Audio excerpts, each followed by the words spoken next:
লাঞ্ছিত মারধর নির্যাতন হচ্ছে একমাত্র মুসলমানদের উপরে। যেখানে মুসলমান সেখানে নির্যাতিত হচ্ছে। ফিলিস্তিনে আমরা দেখছিলাম মুসলমানদের উপরে খুব নির্যাতন।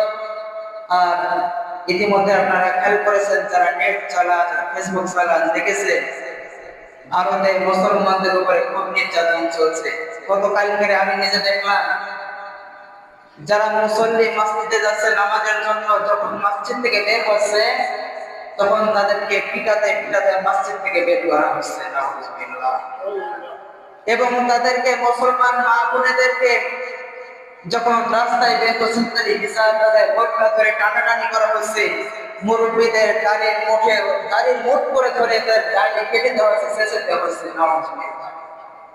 এমন একটা পরিস্থিতির ভিতরে আমরা আছি, যে সময়ে মুসলমানদের উপর নির্যাতন, নিষ্পেষণ, জুলুম, অত্যাচার চলতেই আছে।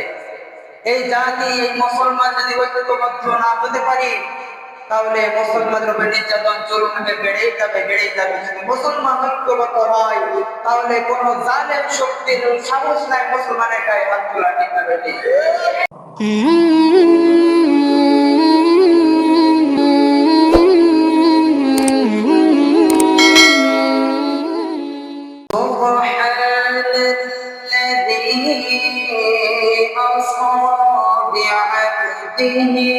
ليلا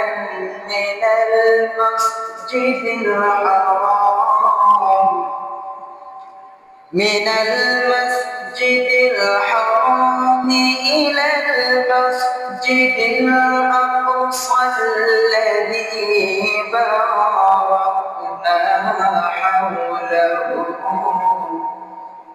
باركنا حوله لنريه من آياتنا إنه هو السميع البصير.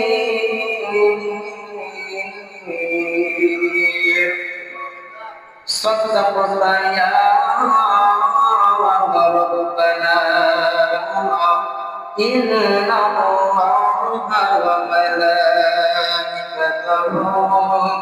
يصلون على النبي يا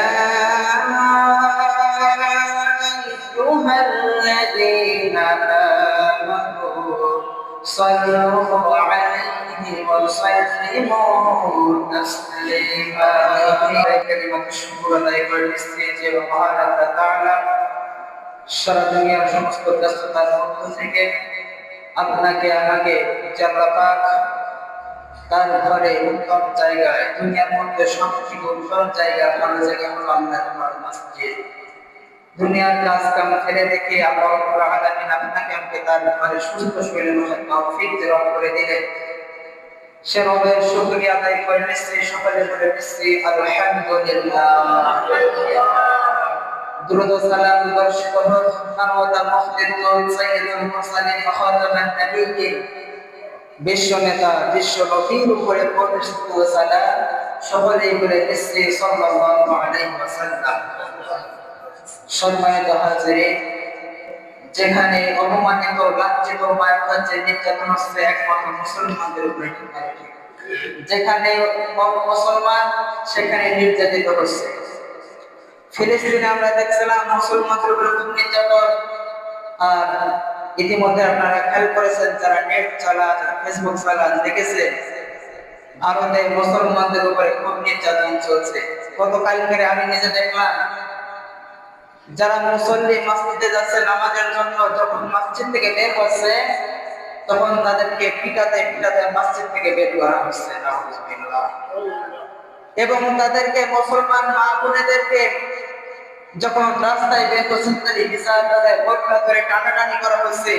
মুরব্বীদের গাড়ির মুঠ করে ধরে তার গাড়ি কেটে দেওয়া হচ্ছে, শেষে দেওয়া হচ্ছে। নাউজুবিল্লাহ। এমন একটা পরিস্থিতির ভিতরে আমরা আছি, যে সময়ে মুসলমানদের উপর নির্যাতন, নিষ্পেষণ, জুলুম, অত্যাচার চলতেই আছে। এই জাতি, এই মুসলমান যদি ঐক্যবদ্ধ না হতে পারি, তাহলে মুসলমানদের উপর নির্যাতন জুলুম বেড়েই যাবে। যদি মুসলমান ঐক্যবদ্ধ হয় তাহলে কোন জালেম শক্তির সাহস নাই মুসলমানের গায়ে হাত তোলা। ঠিক না বেটি? সম্মানিত হাজিরিন, আসুন আমরা এই সম্পর্কে, মুসলমানদের জুলুম নির্যাতন সম্পর্কে আমাদের প্রিয় মসজিদে আকসা আর মসজিদুল আকসা নিয়ে কিছু কথা বলবো। সম্মানিত হাজিরিন, আল্লাহ রাব্বুল আলামিন সূরাতুল বানি ইসরাঈলের প্রথম নম্বরে বলে দিলেন, সুবহানাল্লাযী আসরা বি'আবদিহি লাইলান মিনাল মাসজিদিল হারাম ইলাল মাসজিদিল আকসাল্লাযী বারাকনা হাওলাহু লিনুরিয়াহু মিন আয়াতিনা ইন্নাহু হুয়াস সামিউল বাসীর। আল্লাহ রাব্বুল বলে দিলেন, সেই মহান মানুষ বিশ্ব নবীকে আল্লাহ রাব্বুল আলামিন এক রাতের মধ্যে মসজিদে হারাম থেকে শুরু করে মসজিদে আকসায় নিয়ে গেছে। নিজে বিশ্ব নবীকে আল্লাহ তাআলা কিছু নিদর্শন দেখানোর জন্য, আল্লাহ তাআলা কিছু নিদর্শন সৃষ্টি দেখানোর জন্য আল্লাহ রাব্বুল আলামিন বিশ্ব নবীকে মসজিদে হারাম থেকে মসজিদে আকসায় নিয়ে গেছে। সুবহানাল্লাহ। সম্মানিত হাজিরিন, ইসলামের প্রথম মসজিদ হলো বাইতুল্লাহ, আল্লাহর ঘর কাবা শরীফ। প্রথম বাইতুল্লাহ, আল্লাহর ঘর কাবা শরীফ। আর দ্বিতীয় মসজিদ হলো মসজিদে আকসা। মসজিদে আকসা হলো মুসলমানদের কিবলা। এইজন্যই শুধু ফিলিস্তিনে মুসলমানদেরকে দায়িত্ব যে মসজিদে আকসা রক্ষা করা, খালি ফিলিস্তিনে মুসলমানদের কিন্তু দায়িত্ব না, সমগ্র মুসলমান জাতি, মুসলমানদের দায়িত্ব হলো মসজিদে আকসা রক্ষা করা। কিন্তু এই জন্য প্রত্যেকটা মুসলমানের মনে এই সাহস থাকতে হবে, তামান্না থাকতে হবে যে ওই মসজিদে আকসায় যদি যাওয়ার সুযোগ আমার হয় তাহলে মসজিদে আকসা জীবনকে হলেও রক্ষা করতে হবে। সম্মানিত হাজিরিন, ওই মসজিদে আকসা রক্ষার জন্য ওই ফিলিস্তিনে মুসলমানদের উপরে কত অত্যাচার, কত জুলুম, কত মাজলুম অবস্থায় তারা আছে। আপনারা খেয়াল করেছেন, ছোট্ট বাচ্চাদেরকে, শিশু বাচ্চাদেরকে গণহত্যা করা হচ্ছে। নারী পুরুষ সকলকে কত নির্মম ভাবে গণহত্যা করা হচ্ছে। তারা মাজলুম অবস্থায় আছে। আল্লাহ রাব্বুল আলামিন বলে দিলেন, সূরা হাজের 39-40 নম্বর আয়াতে আল্লাহ বলে দিলেন, আল্লাযীনা ইউকাতিলুনা বিআন্নাহুম যুলিমু ওয়া ইন্নাল্লাহা আলা নাসরিহিম। আল্লাহ রাব্বুল আলামিন বলে দিলেন যে ওই মাজলুমদের উপরে নির্যাতন চলছে, জুলুম চলছে, অন্যায় ভাবে তাদের বাড়িগুলো ভেঙে দেওয়া হচ্ছে, তাদের বাসস্থানগুলো ভেঙে দেওয়া হচ্ছে। আপনারা দেখেছেন এমন বোমা আঘাত তাদেরকে করা হচ্ছে, তাদের বাড়ি ঘর ভেঙে যাচ্ছে। মানুষগুলো পাখির মতন বোমের সাথে আকাশে উড়ছে। খেয়াল করেন না আপনারা? বোম যখন মারছে মানুষগুলো পাখির মতন উড়ছে। কি করুন অবস্থা! আল্লাহ রাব্বুল বলে দিলেন যে ওই মানুষগুলো, তাদের মাজলুম যারা আছে, তাদের বাড়ি ঘর ভেঙে দেওয়া হচ্ছে। তাদের অপরাধ শুধু একটা, অপরাধ হলো আইয়াকুলু রাব্বুনাল্লাহ। তাদের অপরাধ শুধু একটা, তারা আল্লাহর কথা বলে, আল্লাহর উপরে ঈমান এনেছে, এটাই তাদের অপরাধ। ঠিক না ঠিক? তাদের অপরাধ কি? আল্লাহকে রব বলে স্বীকার করেছে, এইটাই তাদের অপরাধ। তারা যদি আল্লাহকে স্বীকার না করতো, জালেমদেরকে ক্ষমতায় বসাতো, জালেমদেরকে যদি মেনে নিত, তাহলে তাদের উপরে জুলুম আসতো না। তাদেরকে অত্যাচার করা হচ্ছে, জুলুম করা হচ্ছে, অপরাধ হলো রব্বুনাল্লাহ। তারা আল্লাহকে রব বলে স্বীকার করেছে, মেনে নিয়েছে, এইটাই তাদের অপরাধ। সম্মানিত হাজিরিন, ওই ফিলিস্তিনের মাজলুম যারা, অসহায়, কত পরিস্থিতির ভিতরে, খারাপ পরিস্থিতির ভিতরে তারা আছে। আপনি আমিও মুসলমান, তারাও মুসলমান। আপনি আমি মুখে কালিমা পড়েছি, তারাও মুখে কালিমা পড়েছে। একটা কথা বলে রাখি, মুসলমান ইসলামের কথা যদি আমরা থাকি, ইসলামের পথে তারাও আছে। একটা কথা ভালো করে খেয়াল করে শোনো, ইসলাম আপনাকে ছাড়া মঞ্জিলে মাকসুদে পৌঁছে যাবে। আর ইসলামের বিরুদ্ধে যদি আপনি অবস্থান নেই, নমরুদ ফিরাউনের যে অবস্থা পরিণত হয়েছে, আল্লাহ পাক আপনাকে অবশ্যই মনে করবে, ঠিক না বেশি? ইসলামের বিরুদ্ধে যদি অবস্থান নেয়, ইসলাম আপনাকে ছাড়া আমাকে ছাড়া মঞ্জিলে মাকসুদে পৌঁছে যাবে। আমরা যদি ইসলাম বিজয় না চাই, ইসলামের পথে না চলি, ইসলাম কিন্তু বিজয় হয়ে যাবে। কিন্তু আপনি আমি যদি ইসলামের পথে না থাকি, আল্লাহ তাআলা আমাদেরকে ধ্বংস করে দিবে। সম্মানিত হাজিরিন, ওদের এই অপরাধের কারণ হলো একটা, তারা আল্লাহকে রব বলে স্বীকার করেছে। আল্লাহ রব্বান বলে দিলেন, ওয়ামা নাকামু মিনহুম ইল্লা আন ইউমিনু বিল্লাহিল আজিজিল হামিদ। আল্লাহ রব্বান বলে দিলেন, তারা মুমিনদেরকে শাস্তি দিচ্ছে কেবলমাত্র তাদের একটাই অপরাধ, একটাই তাদের অপরাধ হলো তারা আমি আল্লাহকে রব বলে মেনে নিয়েছে। সেই জন্য তাদের অপরাধ হলো একটাই অপরাধ, তাদের আল্লাহকে রব বলে স্বীকার করেছে, মেনে নিয়েছে, এটা তাদের অপরাধ। এই জন্য মুসলমানদের উপর নির্যাতন জুলুম চলছে। শুধু মুসলমানদের উপরে না, আমরা দেখেছি ছোট্ট ছোট্ট বাচ্চাগুলো, আমরা ফেসবুকে লক্ষ্য করেছি, ছোট মানুষগুলো কিভাবে সারিবদ্ধভাবে লাশের পর লাশ ঝুলন্ত অবস্থায় রয়েছে, শোয়ানো রয়েছে। মনে হচ্ছে জান্নাতের একটা পাখি। সম্মানিত হাজিরিন, মুসলমানদের উপরে অত্যাচার জুলুম এমন ভাবে করা হচ্ছে, ছোট্ট ছোট্ট শিশুদেরকে, বাচ্চাদেরকেও লাশের পরে লাশ হয়ে শুয়ে দিচ্ছে। এই থেকে আল্লাহ রাব্বুল আলামিন আমাদেরকে কোরআনুল কারীমের ভিতরে নির্দেশ দিলেন। আল্লাহ পাক আমাদেরকে বললেন, ওয়ামা লাকুম লা তুকাতিলুনা ফি সাবিলিল্লাহি ওয়াল মুস্তাদঈফিনা মিনার রিজালি ওয়ান নিসা। আল্লাহ রাব্বুল বলে দিলেন, হে মুমিনগণ, তোমাদের জন্য কি ওই বৈধতা আছে যে তোমরা আল্লাহর পথে সেই সকল অসহায় নারী পুরুষ শিশুদের জন্য লড়াই করবে না? আল্লাহ পাক বলে দিলেন যে ওই সকল নারী পুরুষ শিশু বাচ্চাদের জন্য তোমাদের কি লড়াই করতে মনে চাই না? তাদের জন্য ওই সকল আমরা চোখে দেখতে পাচ্ছি, নারীরা, ছোট বাচ্চারা মানুষের অত্যাচারের ভিতরে, জালেমদের অত্যাচারের ভিতরে শায়িত আছে। আল্লাহ পাক আমাদেরকে বলছে যে তোমাদের কি এইটা দেখে তোমাদের কি মনে চায় না যে তাদের বিরুদ্ধে লড়াই করি, জালেমদের বিরুদ্ধে লড়াই করি? এটা কি তোমাদের মনে চায় না? সম্মানিত হাজিরিন, আমি মনে করি আল্লাহ রাব্বুল আলামিন যে বলেছেন জিহাদ করা ফরজ, মুসলমানদের উপরে যে নির্যাতন চলছে, জুলুম চলছে, এই মুহূর্তে মুসলমানদের উপরে জিহাদ করা ফরজ। আপনি খালি ওখানে দেখতে পাবেন না, গোটা বিশ্বে মুসলমানদেরকে খেয়াল করুন। যেখানে মুসলমান মার খাচ্ছে, মুসলমান মার খাচ্ছে। যেখানে অপমানিত হচ্ছে, মুসলমান অপমানিত হচ্ছে। যেখানে ঘর বাড়ি ছাড়ছে, মুসলমান ঘর বাড়ি ছাড়ছে। কথা ঠিক কিনা? ভারতের দিকে লক্ষ্য করেন, পার্শ্ববর্তী দেশ কসাই মোদি মুসলমানদেরকে কি গণহত্যা করছে। ছোট্ট ছোট্ট বাচ্চাদেরকে তারা ছাড়ছে, এমনকি যুবকদেরকে তারা আড়ালে নিয়ে পিটাতে পিটাতে মেরেই ফেলছে। আপনারা দেখেছেন তো মনে হয়। এই জন্য মুসলমানদের উপর নির্যাতন জুলুম চলতেই আছে। এ থেকে মুমিনদের থেকে শিক্ষা আছে। আল্লাহ রাব্বুল আলামিন বলছেন মুমিন, এখানে মুমিনদের শিক্ষা কি? আপনি যদি মুমিন হয়ে থাকি, মুসলমান হয়ে থাকি, এক মুসলমান ভাইয়ের জন্য আপনার আমার হৃদয় রক্তক্ষরণ হবে, ঠিক না বেটি?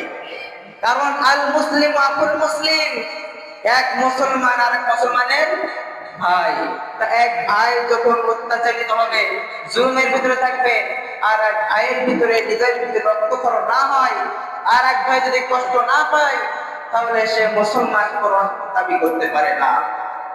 সম্মানিত হাজিরিন, বিশ্বনবী সাল্লাল্লাহু আলাইহি ওয়াসাল্লাম ইরশাদ করেছেন, মুমিনদের দৃষ্টান্ত দিয়েছেন, একজন মুমিন হলো এক মুমিনের দেহের মতো, যার একটি অঙ্গ যদি অচল হয়ে যায়, বা অসুস্থ হয়ে যায়, পুরো দেহটাই যেন তার অচল হয়ে যায়। বিশ্বনবী কি বলছে খেয়াল করেছে? যে মুমিনের বৈশিষ্ট্য এমন, যে মুমিনের বৈশিষ্ট্য একটি দেহের মতো, একটি দেহে যদি একটি অঙ্গ অচল হয়ে যায়, একটি অঙ্গ যে রোগে আক্রান্ত হয়ে যায়, গোটা দেহ যেরকম রোগে আক্রান্ত হয়ে যায়, গোটা দেহ যখন ভেঙে পড়ে, একটি মুসলমানের প্রতি নির্যাতন হয়, জুলুম হয়, গোটা মুসলমান জাতি যখন তাদের হৃদয় রক্তক্ষরণ হয়, ঠিক না বেঠিক? আর যদি কোন মুসলমানের মনে রক্তক্ষরণ না হয়, ফিলিস্তিনে মুসলমান মরছে, ভারতে মুসলমান মরছে, আপনি আমি তামাশা করে বেড়াচ্ছি, মনে যদি রক্তক্ষরণ না হয়, আপনার আমার মন যদি না কাঁদে, আপনি আমি যদি ব্যথায় ব্যথিত না হয়, তাহলে এই মুসলমান দাবি করার কোনো মানে আসে না, ঠিক না ভাই? সম্মানিত হাজিরিন, এজন্য মুসলমানদের জন্য আমরা খেয়াল করেছি আমাদের বাংলাদেশে গত শনিবারে তারা গণহত্যার মিছিল হয়েছে, লাখো লাখো মানুষ আমরা দেখেছি, লাখো লাখো মানুষ এই মিছিলে যোগদান করেছে এবং তারা এই কথাও বলেছে যদি এমন সময় আসতো, সময় যদি এমন আসতো, যদি গাজায় ফিলিস্তিনে যাওয়ার আমাদের সামর্থ্য থাকতো, তাহলে আমরা সেই যুদ্ধে ঝাঁপিয়ে পড়তাম, এমনও তারা বলেছে। এই কথা বলতে মুসলমান, যদি আপনার আমার যদি সেই সুযোগ আছে, এমন যদি সুযোগ আছে জিহাদের জন্য, যুদ্ধের জন্য, ইসলাম রক্ষার জন্য, মসজিদ আল আকসা রক্ষার জন্য যদি আপনার আমার ডাক আসে, ওই যুদ্ধে কোনো অংশগ্রহণ করতে কারা কারা মুসলমান বসে আছেন, আব্দুল আল্লাহকে দেখিয়ে দেয়। বিল্লাহে তাকবীর, আল্লাহ বিল্লাহে তাকবীর, আল্লাহু আল্লাহ আমাদের ফিলিস্তিনের জন্য ফিলিস্তিনকে বিজয় দান করে দাও। সম্মানিত হাজিরিন, তাহলে ওই ফিলিস্তিনে মুসলমান নির্যাতিত নিষ্পেষিত ওই ফিলিস্তিন মুসলমানের জন্য আমাদের হৃদয় কাঁদতে হবে। হৃদয় রক্তক্ষরণ যদি হয়, তাহলে আমরা আসল মুসলমান। সম্মানিত হাজিরিন, এবারে খেয়াল করুন, ফিলিস্তিনে মুসলমানদের উপরে নির্যাতন চলছে, জুলুম চলছে। জেরুজালেম, ইসরায়েল যে ফিলিস্তিনের উপর নির্যাতন করছে, হাদিসে এসেছে ওই ইসরায়েল এমন ভাবে দখল করে নেবে, গোটা পৃথিবীকে এমন ভাবে তারা দখল করে নেবে, ওই ইসরায়েলের কথাই সমস্ত পৃথিবী চলবে। ওই ইসরায়েলের কথাই সে সুযোগ তো আমরাই করে দিচ্ছি, কারণ মুসলমানের ঐক্যবদ্ধ নাই, মুসলমান আজকে ঐক্যবদ্ধ নাই, মুসলমান বিভিন্ন দলে ভাগ হয়ে গেছে। আর এই সুযোগে জেরুজালেম ইসরায়েলরা তারা একটা গোষ্ঠী তারা ছড়িয়েই যাচ্ছে, মুসলমানদের এইভাবে নির্যাতন করে তারা পুরো দেশ দখল করে নেবে। এমন সময় আসবে, সামনে দেখবেন আপনারা, ওই জেরুজালেম থেকে, ইসরায়েল থেকে যে সিদ্ধান্ত হবে প্রত্যেকটা দেশে তাই মেনে চলা লাগবে। এইভাবে করতে করতে তারা যখন ওই জেরুজালেম তখন আইন করবে, যেটা করবে আমাদেরকে মেনে নেওয়া লাগবে। এইভাবে মুসলমানকে নির্যাতন করতে করতে যখন দেশে আর কোনো ন্যায় বলে কোনো কিছু থাকবে না, দেশে আল্লাহ নামের আওয়াজ তুলবে এমন কোনো মানুষ থাকবে না, আল্লাহ রাব্বুল আলামিন ওই সময় ইমামুল মাহদী আলাইহিস সালামকে দুনিয়ায় পাঠাবে। ওই সময় মুসলমানদেরকে বাঁচানোর জন্য, ইসলামকে হাতে ধরার জন্য আল্লাহ রাব্বুল আলামিন ওই সময় ইমাম মাহদী আলাইহিস সালামকে পাঠাবেন। এবং ইমাম মাহদী আলাইহিস সালাম আসার পরে এক রাতে ইমাম মাহদী আলাইহিস সালামের হাতে আল্লাহ রাব্বুল আলামিন ক্ষমতা দিয়ে দিবেন, সুবহানাল্লাহ। তখন মুসলমান মাথা উঁচু করে দাঁড়াবে এবং মুসলমানদের ভিতরে এবং ওই জেরুজালেম ইহুদিদের ভিতরে একটা যুদ্ধ হবে। ওই যুদ্ধে আপনার অধিকাংশ সেই সময় মুসলমান নিহত হবে, মারা যাবে, মুসলমানরা মারা যাবে। এমনও বলা হয়েছে যে 80% মুসলমান মারা যাবে, যুদ্ধে মারা যাবে। সম্মানিত হাজিরিন, এইভাবে করে যখন ইমাম মাহদী আলাইহিস সালাম রাজত্ব করবেন, কাফেরেরা চিন্তা করবে, কাফেররা ষড়যন্ত্র করবে ইমাম মাহদী আলাইহিস সালামকে মারার জন্য, হত্যা করার জন্য কাফেরেরা ষড়যন্ত্র করবে। কিন্তু কাফেরেরা ষড়যন্ত্র করার পরে কাফেররা যখন ইমাম মাহদী আলাইহিস সালামকে মারার জন্য প্রস্তুতি নেবে, আল্লাহ রাব্বুল আলামিন ওই কাফেরদেরকে ধ্বংস করে দিবেন, সুবহানাল্লাহ। তারপরে তার কয়েক বছর পরে দাজ্জাল বের হবে। ওই দাজ্জাল ওই জেরুজালেম থেকে, ইসরায়েল থেকে বের হবে। ওই জেরুজালেম থেকে দাজ্জাল বের হবে এবং ইহুদিরা দাজ্জালকে প্রমোট করার জন্য, দাজ্জালকে নেওয়ার জন্য, শুভেচ্ছা জানার জন্য অলরেডি তারা প্রস্তুত হয়ে আছে। দাজ্জাল কখন আসবে তাদেরকে শুভেচ্ছা জানাবে। দাজ্জাল 70,000 ইহুদিকে নিয়ে মুসলমানদের সাথে যুদ্ধ করবে। কত হাজার? 70,000 ইহুদিদেরকে নিয়ে দাজ্জাল মুসলমানদের সাথে যুদ্ধ করবে। কয়েক বছর হবে। ওই দাজ্জালকে হত্যা করার জন্য আল্লাহ রাব্বুল আলামিন সাইয়েদনা ঈসা আলাইহিস সালামকে দুনিয়ায় পাঠাবেন। সুবহানাল্লাহ। দামেস্কের একটি সাদা মিনারের উপরে সাইয়েদনা ঈসা আলাইহিস সালাম তিনি ফেরেশতাদের ডানায় ভর করে দুনিয়ার জমিনে আসবেন এবং দুনিয়ার জমিনে আসার পরে আল আকসা মসজিদে যখন আসবেন তখন ইমাম মাহদী আলাইহিস সালাম ইমামতি করবেন, নামাজ পড়াবেন, আর ঈসা আলাইহিস সালাম পিছনে নামাজ পড়বেন। সুবহানাল্লাহ। ঈসা আলাইহিস সালাম পিছনে নামাজ পড়বেন, মুসল্লি হয়ে নামাজ পড়বে, আর ইমামতি করবেন ইমামুল মাহদী আলাইহিস সালাম। ঈসা আলাইহিস সালাম যখন ইমামতি নামাজ পড়বেন, ঈসা আলাইহিস সালাম নামাজ পড়ার পরে তিনি হুঙ্কার দিবেন, আল্লাহ নামের বড় আওয়াজ করবেন আর বলবেন সমস্ত মসজিদ দরজা খুলে দাও। যখন আপনার দাজ্জাল যখন ঈসা আলাইহিস সালামকে দেখবে, দাজ্জাল ঈসা আলাইহিস সালাম দেখার পরে দাজ্জাল এমনি পালাবে। দাজ্জাল ছুটতে থাকবে ঈসা আলাইহিস সালামের ভয়ে, দাজ্জাল ছুটতে থাকবে এবং সাইয়েদনা ঈসা আলাইহিস সালাম দাজ্জালকে হত্যা করার জন্য ছুটে বেড়াবে। অবশেষে ঈসা আলাইহিস সালাম দাজ্জালকে খুন করবেন, হত্যা করবেন। সুবহানাল্লাহ। হত্যা করার পরে সাইয়েদনা ঈসা আলাইহিস সালাম 40 বছরে দেশ চালানো পৃথিবী চালাবেন। সেই পৃথিবী এমন সুন্দর একটি পৃথিবী আসবে, প্রত্যেকটা দেশে প্রত্যেকটা শহরে ইসলামের পতাকা উঠবে, প্রত্যেকটা মানুষ শান্তি থাকবে, এমন কোনো মানুষ নাই আর দুঃখ কষ্ট পাবে, কোনো মানুষ দুঃখ কষ্ট পাবে না, কোনো মানুষ ব্যথায় ভুগবে না, সমস্ত মানুষ সুখে জীবনযাপন করবে। এবং আল্লাহ রাব্বুল আলামিন যে বৃক্ষরাজি দিয়েছেন, ফল ফসল দিয়েছেন, প্রত্যেকটা গাছে এমন এমন সুন্দর ফল হবে। আল্লাহ রাব্বুল আলামিন সমস্ত রহমত সমস্ত বরকত বান্দার জন্য ওই সময় খুলে দিবেন। সুবহানাল্লাহ। সম্মানিত হাজিরিন, সেই সময় সামনে, কারণ আমরা লক্ষ্য করলে দেখতে পাচ্ছি বর্তমান সময়ে মুসলমানরা নির্যাতনের ভিতরে, ঠিক না বেঠিক? এই নির্যাতনের ভিতরে মুসলমান আজকে মার খাচ্ছে, মুসলমান হত্যা হচ্ছে, মুসলমান আজকে মার খাচ্ছে। এমনকি বলা হয়েছে ইমাম মাহদী আলাইহিস সালাম তখন আসবে যখন এমন হবে যে জোর যার মূল্য তার, যখন এটা চলবে। আপনি খেয়াল করে দেখেন, জোর যার মূল্য এখন তার, যার একটু জোর আছে মূল্য এখন তার। এই দেশে আমেরিকা এখন জোর দেখাচ্ছে, পাওয়ার দেখাচ্ছে, জোর আছে তাই। আপনার সমাজে কিংবা আপনার দেশে জোর যার আছে মূল্য তার, মনে হয় সবকিছু তার। এইটা যখন আসবে, এইটা যখন কায়েম হয়ে যাবে, তখন ইমাম মাহদী আলাইহিস সালাম আগমন করবে। আপনি চিন্তা করে দেখুন তো, এখন কি সেই পরিবেশ আছে না? এখনই সেই পরিবেশ আছে। তার মানে ইমাম মাহদী আলাইহিস সালাম আসতে আর বেশি বাকি নাই। সম্মানিত হাজিরিন, তাহলে মুসলমানদের উপর অত্যাচার চলছে, জুলুম চলছে। আমরা যদি মুমিন হয়ে থাকি, মুখে যদি মুমিন বলে দাবি করে থাকি, ঈমান বলে দাবি করে থাকি, আমি যদি এখন জিজ্ঞাসা করি এখানে যারা আছি আমরা কি সবাই মুমিন? সকলে এক বাক্যে বলবো আমরা সকলে মুমিন, কিন্তু আমরা সকলে মুমিন না। আল্লাহ রাব্বুল আলামিন কোরআনুল কারীমের ভিতরে বলে দিলেন, ইন্নাল্লাহা আশতারা মিনাল মুমিনিনা আনফুসাহুম ওয়া আমওয়ালাহুম বিআন্না লাহুমুল জান্নাহ। আল্লাহু আকবার। আল্লাহ রাব্বুল বলে দিলেন, মুমিন তো তারাই যারা কিনা মুখে মুমিন দাবি করবে, আমি আল্লাহ রাব্বুল আলামিন তাদের জান এবং মাল কিনে নিয়েছি। তার মানে যে ব্যক্তি মুখে মুমিন দাবি করবে, জান এবং মাল সে কারে দিয়ে দেবে? কথা কয় না, কারে দিয়ে দেবে? আল্লাহরে দিয়ে দিতে হবে। যে জান মালের মালিক আমি না, আল্লাহরে জান মাল দিয়ে দিতে হবে। এই জান মালের কোনো হকদার আমরা থাকতে পারবো? যখন ইসলামের ডাক আসবে, জিহাদের ডাক আসবে, যুদ্ধের ডাক আসবে, তখনই মনে করবেন জান তো আমার না, আল্লাহর জান, আল্লাহর পথে দিয়ে দেবো, তখনই আপনি একজন মুমিন। কারণ আল্লাহ কোরআনে বলেই দিয়েছে। আর এই মুমিনের পুরস্কার কি? মুমিনের পুরস্কার কি? আল্লাহ লাহুল জান্নাহ। মুমিনদের জান এবং মাল আমি নিয়ে নিয়েছি এর বিনিময়ে, জান্নাতের বিনিময়ে। সুবহানাল্লাহ।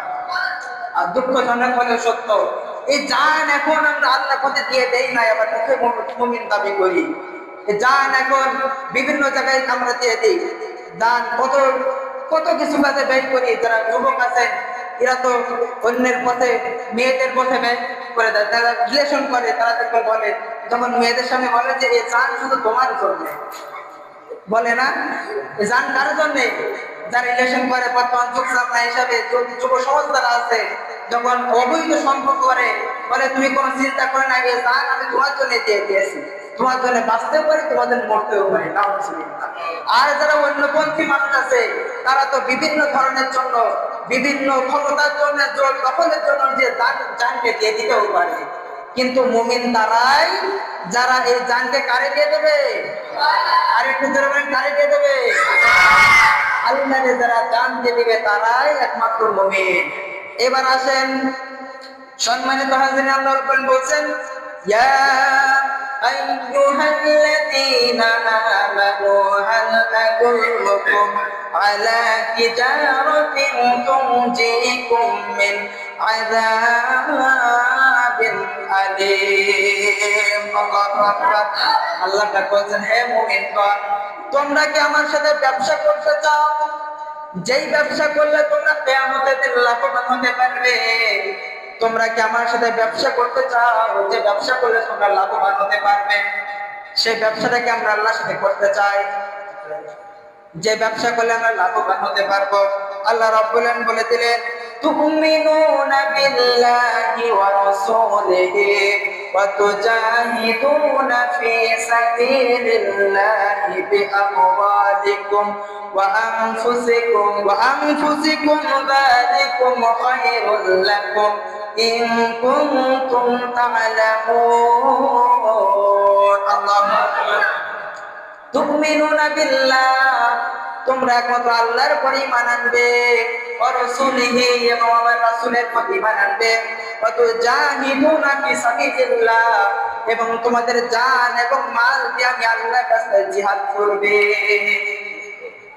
আল্লাহ তাআলা তাহলে কি বলে দিলেন যে তোমরা কি আমার সাথে ব্যবসা করতে চাও? যে ব্যবসা করতে পারো, তাহলে আল্লাহ রাব্বুল তিনটা ব্যবসার কথা বললেন। এক নম্বরে জান কারে দিতে হবে, এক নম্বর আল্লাহর প্রতি ঈমান আনতে হবে, দুই নম্বর রাসূলের প্রতি ঈমান আনতে হবে, আর তিন নম্বর জান এবং মাল আল্লাহর রাস্তায় দিয়ে দিতে হবে। সম্মানিত হাজিরিন, তাহলে এই জান এবং মালের যদি মুমিন দাবি করি, আসলে হকদার আমরা না। যারা মুমিন আমরা দাবি করব, এই জান মালের হকদার আমরা না। কাজেই যখন ইসলামের কোন দাওয়াত কাজে আপনাকে আহ্বান করা হবে, ইসলামের জন্য কোন কাজ আহ্বান করা হবে, যুদ্ধের জন্য, জিহাদের জন্য, মুসলমানদেরকে অত্যাচার থেকে মুক্তির জন্য, মসজিদ আল আকসা মুক্তির জন্য, যখন ইসলাম প্রতিষ্ঠার জন্য আপনাকে ডাকতে হবে, ওই ময়দানে আমাদের ঝাঁপিয়ে পড়তে হবে, কারণ জানের মালিক আমরা না। তাহলে মুমিন দাবি করা ঠিক হবে না। সম্মানিত হাজিরিন, আসুন আল্লাহ পাক আমাদেরকে মুমিন হিসাবে কবুল করুন এবং আল্লাহ পাক আমাদেরকে সহিহ পথে থাকার তৌফিক দান করুন। আল্লাহুম্মা আমিন। সম্মানিত হাজিরিন, আমরা সকলে জানি ফিলিস্তিনে মুসলমানদের উপর একটু অত্যাচার চলছে। শুধু ফিলিস্তিনে নয়, ভারতে মুসলমানদের উপর খুব অত্যাচার চলছে। আমরা হয়তো যারা ফেসবুক চালাতে দেখছি। এই জন্যে ইমামদের থেকে প্রত্যেকটা মসজিদের ইমাম একটা উদ্যোগ নিয়েছে, প্রত্যেকটা মসজিদ থেকে ফিলিস্তিনের জন্য কিছু টাকা, কিছু অর্থ তারা উঠাচ্ছে আর কি। ফিলিস্তিনের জন্য আমরা দিন রাত ভালো মতো খাচ্ছি, আরামায়েশে করছি, কিন্তু ফিলিস্তিনে আপনারা দেখেছেন কোনে অধিকাংশ শিশু বাচ্চারা না খেয়ে মারা যাচ্ছে, আপনারা দেখেছেন না? এর জন্য আমাদেরকে হিসাব দিতে হবে, আমরা কত খাবার অপচয় করে ফেলছি, খাদ্য খাবার খেয়ে পাশে অপচয় করে ফেলছি। কিন্তু ফিলিস্তিনের শিশু বাচ্চারা ঘাস খেয়ে মরছে, ঘাস খেয়ে খেয়ে জীবন কাটাচ্ছে। একটা শিশু বলেছে যে আমি মৃত্যু চাই, একটা শিশু বলেছে আমি মৃত্যু চাই, কারণ আমি শুনেছি জান্নাতে নাকি বেশি খাবার, সুন্দর সুন্দর খাবার পাওয়া যায়। কত কষ্টের ভিতরে তারা কাটাচ্ছে।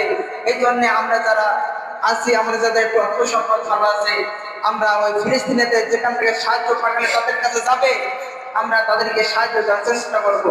এই জন্য আল্লাহ পাক আমাদেরকে ইসলামের জন্য, কোরআনের জন্য, দিন প্রতিষ্ঠার জন্য আমাদেরকে কবুল করুন। আমিন।